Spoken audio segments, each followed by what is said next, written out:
मुख्यमंत्री पुष्कर सिंह धामी आज प्रधानमंत्री नरेंद्र मोदी के जन्मदिन के अवसर पर सबसे पहले सुबह 8:30 बजे वृक्षारोपण कर दिन के कार्यक्रमों की शुरुआत करेंगे और फिर 9:15 पर गोविंदगढ़ सेवा बस्ती में स्वच्छता कार्यक्रम में हिस्सा लेंगे। इसके बाद कोरोनेशन अस्पताल में फल वितरण कार्यक्रम में शिरकत करेंगे और 10:25 पर IRDT सभागार में आयोजित बैठक में शामिल होंगे, जिसके बाद 11:50 पर बीजेपी प्रदेश कार्यालय पहुंचेंगे और वहां बीजेपी के विधानसभा प्रभारियों की बैठक में शिरकत करेंगे। दोपहर 1 बजे बीजेपी प्रदेश कार्यालय में आयोजित कोर ग्रुप की बैठक में शामिल होंगे। और चलिए इस वक्त रुक करेंगे देहरादून का, जहां से हमारे साथ हमारे सहयोगी कुलदीप नेगी इस वक्त जुड़ गए हैं। कुलदीप, आज प्रधानमंत्री नरेंद्र मोदी का जन्मदिन है। इस खास मौके पर बीजेपी भी है और मुख्यमंत्री खुद आज कार्यक्रमों की शुरुआत उन्हीं के जरिए करने वाले हैं।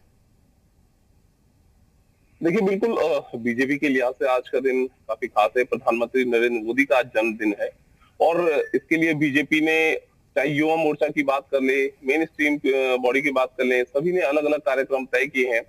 मुख्यमंत्री आज सुबह 8:30 बजे अपने आवास पर वृक्षारोपण का कार्यक्रम कर रहे हैं। वृक्षारोपण वो करेंगे। इसके अलावा स्वच्छता अभियान का भी कार्यक्रम है, जिसमें कि बीजेपी के जो चुनाव प्रभारी उत्तराखंड पहुंचे प्रहलाद जोशी, वो भी शामिल होंगे। इसके अलावा अलग अलग कार्यक्रम युवा मोर्चा की तरफ से भी तय किए गए हैं। कहीं पर मोदी मेले का आयोजन किया जाएगा, प्रदेश भर में बीजेपी युवा मोर्चा की तरफ से कार्यक्रम दिए गए हैं। कहीं रक्तदान शिविर का आयोजन किया जा रहा है, फल वितरण कार्यक्रम किए जा रहे हैं अस्पतालों में। तो आज सेवा और समर्पण भाव को समर्पित एक तरीके से पूरा जो जन्मदिवस का उनका कार्यक्रम है, इसी हिसाब से तय किया गया है। और मैं आज नहीं बल्कि ये जो एक अभियान के तौर पर बीजेपी इसे लेकर जा रही है, युवा मोर्चों को इसकी बड़ी जिम्मेदारी दी गई है।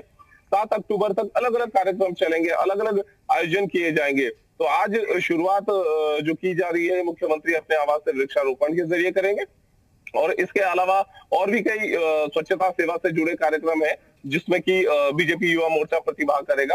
अलग अलग हिस्सों को जो युवा मोर्चा के हैं जिले के, उनको जिम्मेदारियां सौंपी गई हैं। बिल्कुल कुलदीप, आप बने रहिएगा, हमारे साथ लौटेंगे आपके पास अगली खबर पर। इस बीच बड़ी खबर देहरादून से, जहां उत्तराखंड चुनाव प्रभारी प्रहलाद जोशी के दौरे का दूसरा दिन और बीजेपी प्रदेश कार्यालय में होगी कोर ग्रुप की बैठक। सुबह 9 बजे पीएम मोदी के जन्मदिन के मौके पर आयोजित कार्यक्रम में शिरकत करेंगे और सेवा समर्पण दिवस के तहत स्वच्छता अभियान में शिरकत करेंगे।